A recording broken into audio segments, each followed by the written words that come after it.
Rob, you've had a few days to reflect on Saturday at Twickenham. What's your thoughts now in the wake of it all? Oh, listen, there's a disappointment and a frustration around the performance. Of course there is, and that's everybody. That's players, coaches, everybody. But I think we've got to remember. I think hindsight, you've got to use it a little bit, but at the same time, it's a really difficult one, isn't it? They haven't lost fair play to Harlequins. They haven't lost one of those games. They had a 2-week run into it. We had a 6-day run into it after a pretty tough game here against Sale. Did we get anything right in the build-up? Probably not much. Well, the performance showed we didn't get much right. The responsibility of that lies, listen, at the end of the day, that lies at my door.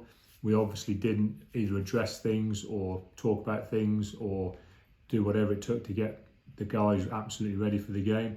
I think from the individual responsibility of the players, probably neither did they. But collectively, we've got to have a look at ourselves and say there's something we didn't get right there. But having said that, we have been a team we've been almost irritatingly like a rubber ball, in that losses, we can shake them off and get on with things, and that's why we're still in the mix, really, because we've still won. When you look at the teams around us, a good proportion of games, but we lack bonus points. And probably, if you want to say to me what's the frustrating thing about the Quins game, other than the performance where we don't really fire too many shots, we don't really link too much together, and we look a little bit, as I say, a little bit lacking in genuine emotion for the game. Probably the fact that we're so far off the bonus point is the real thing that's the hurting thing. If we'd have got to 3 tries and we're scrapping for the 4th try, there'd be some positives there. If we were scrapping to stay within 7 points and keeping that game completely competitive, there'd be some real positives there. And that's what we've got to do. You've got to kind of build your season, and you build your season in lots of ways.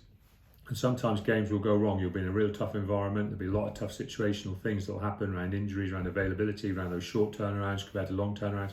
Those are the games you get a bonus point. That shows real kind of mettle, shows a real kind of spirit that you know where the season's going, because they do happen. They've happened in all our best seasons as well. And I think that's the little thing that's a bit concerning, that one of the things we've got to really address moving forward the rest of this season and particularly next year.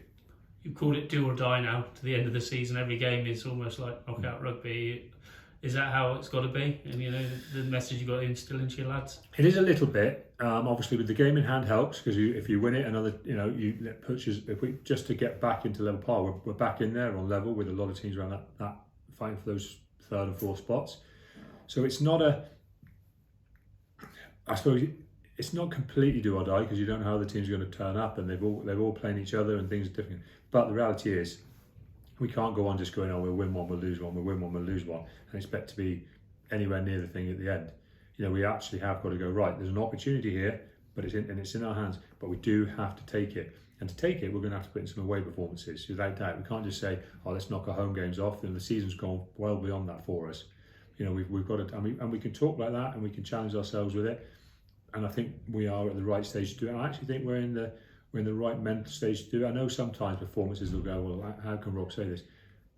But I talk to a lot of the players, and the players as well. They're also frustrated with some of it.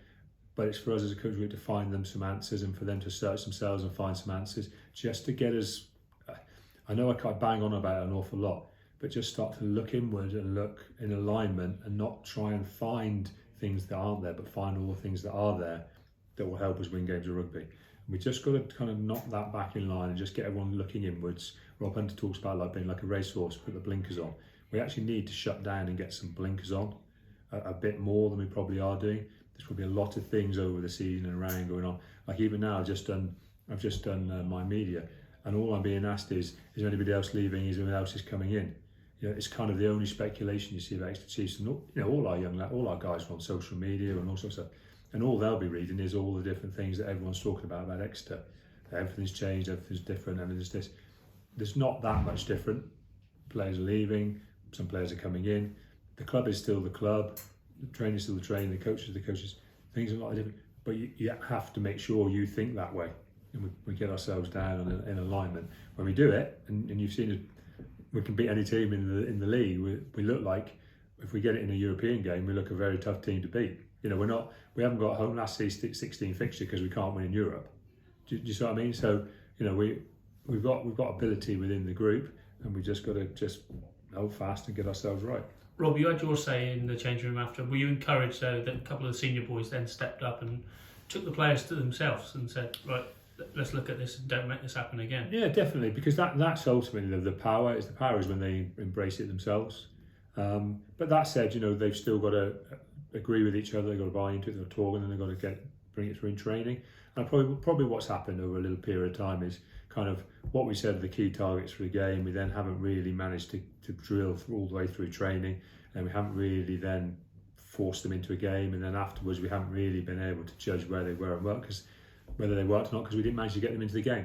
And I think we're going to have to make sure that to get some consistency, that we get that consistency right through from A to B to C to D, all the way through the week, all the way through a month, all the way through 6 months. And that's the process we're going to work on. It's what works for every team. Is everything should align from day 1 to day 365 if you talk about a year, and we've just got to make sure that's what we fight for. You've described Newcastle in the past as nuggety, a side that always stay in the fight and they're difficult to beat. What's your thoughts ahead of them this weekend? Well, we went up there and lost in a game that I was kind of looking at the time thinking how we manipulate our way into losing this. But they did to us what they've done to a lot of sides. They created an amount of pressure through either attack or defence in the middle third that gave them territory. And when they're territory in your 22, they're very good. You look at their last couple of games, they score a lot of points from getting territory into your 22. So we have to be good across a lot of areas around set piece, defensive discipline, particularly in the middle third, and and obviously attacking discipline on how we exit, how we play in the right areas of the field. If we can control that, you can control a large part of the game. But at the same time, they're also a team who they're playing with a genuine freedom. They are playing that. I'm not going to say with an expectation that it's kind of, if it comes off, it's okay. But actually, that's what's making them really dangerous, because a lot of stuff is coming off. That said, if you lock yourself down and you play a good level of rugby, they are one of the teams that are lower in the league. So that's what we've got to do. We've got to enforce our game on them and not let the things that they want to come off or want to happen become the big areas in the game. The nice sight last week was seeing Marcus Street return to a competitive field in the Premiership. The sad sight was Harry Williams. What's the update on him? Well, Harry looks like he got a pretty significant injury. Obviously, we're still a little bit early. Scans aren't good. Obviously, he's got to see a surgeon. That will obviously give us a bit more of an idea, but it's looking like a significant injury. And in the rest of the squad, how are you looking for the weekend? Yeah, pretty good. Obviously, Sam Simmons back from England thickens us out a little bit, but we didn't pick up any other significant injuries in the Quins game, so we're looking okay.